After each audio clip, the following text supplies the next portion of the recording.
Hi, everybody. Hello, I'm Ryan. I'm Bethany. And we are Ryan and Bethany Board Game Reviews. And today we'll be talking about Treeblox. This is designed by Philip Olenek and it is published by Emergent Plant Life. All right, so what do plants need? For us not to cut them down. Okay, what else do they need? No forest fires. Okay, that's good. What else do they need? What about, like, dirt? Oh, yes. Water? Yes. Yeah, those are good things. Yeah. How about sunlight? Yes. That's what we're going to talk about today. We are going to be building our plants up, and what we're trying to do is we're going to make sure that our plants get the most direct sunlight as we're trying to grow our plants up and use our big tall plants to block the shade over our opponent's plants. This is a 2-player abstract game. Let me show you how it works. All right, here is our initial setup for Treeblox. We have our pegboard here. We have our branches and our leaves for the dark player. We have our branches and our leaves for the light player. Both players are going to start out with one leaf out there. The goal of the game is to either knock out the other player by making sure they have no leaves that are visible from the top down, covering them up in that way, or surviving until the very end of the game, in which case you count up who has more of their leaves showing, again, from the top down. You're going to put out pieces based off of your growth level. So the growth level is based off how many leaves you have out there. If you have 1 or 2 leaves, you can build only 1 piece per turn. If you have 3 or more, you can choose to either build 1 or 2. You can choose to pass your turn as well, or if you have no available holes to put any leaves or pegs into, then you pass your turn as well for that reason. All right, so we're going to start off by building. What we're going to do is let's simulate this here a little bit. We're going to start by putting a couple leaves out there, just to make it so someone couldn't easily cover us up right out of the gate. Now let's start building up a little bit, perhaps.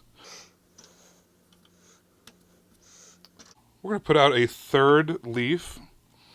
And now, on our future turn, we are going to be able to place 2 things. So, we can place a branch. We're going to attach a leaf to the side of it. And we are going to cover up our opponent's leaf there. So from the top down, it is no longer visible. We currently have 4 points. They have 1. So the game's going to keep on going back and forth, adding 1 or 2 pieces based off of your growth level until eventually one of the end game condition happens. You're either going to win by blocking off all opponent's leaves so there's no leaves showing on the entire board of their color, or at the very end of the game, what's going to happen is, if both players are still in it, and one player runs out of pieces, the other player gets a chance to do what's called final growth. They then get to place all of their pieces that are left over on the board in any available holes. At that point, then you count up all of the leaves that you can see from the top down. Whoever has the most amount of leaves visible wins the game. Now, what is an available hole? Well, available hole is either a peg in the board that is unopened, or something coming off of one of your own branches. Branches could be added on to branches. So for instance, we could do this. And then leaves could be added onto that, even overhanging the board. However, a leaf can never be added to a leaf. That is not a legal play. The bits in this game were pretty easy to use. I felt like they inserted easily and I could take them apart easily. So it wasn't like it was just fiddly the whole time that I was playing with it. So that was nice to just like be able to do it instead of working out how I can do this. Like, you know, when you want to take a move and then all of a sudden you can't do it because things aren't working. This did not have that problem. I was able to just insert stuff and move on. This game has a huge toy factor to it, right? These huge blocks and this big wooden pegboard.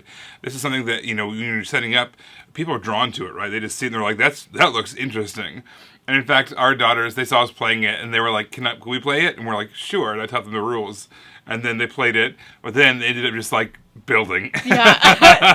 It was just like a different type of Lego to them. Exactly. Yeah. This has a huge toy factor to it. Very attractive when you see it on the table. It also doesn't take up a lot of space, so the box is small, and also the little wood board that it goes on is pretty small, so it's pretty confined to the space that it builds upon. The rules of this game, as you saw, were simple, clear, and they were clean. I mean, this is a very simple to learn game, a very simple to teach game, which, you know, makes it very accessible. I will say that after we played this game, like a lot of times, after like repeated multiple plays, there came to be kind of like an emerging dominant strategy that we noticed at least amongst us in our play group. And so for me, I fear this has kind of a limited shelf life in the fact that over time you're going to kind of see we have this huge, branching out of decisions, pun intended.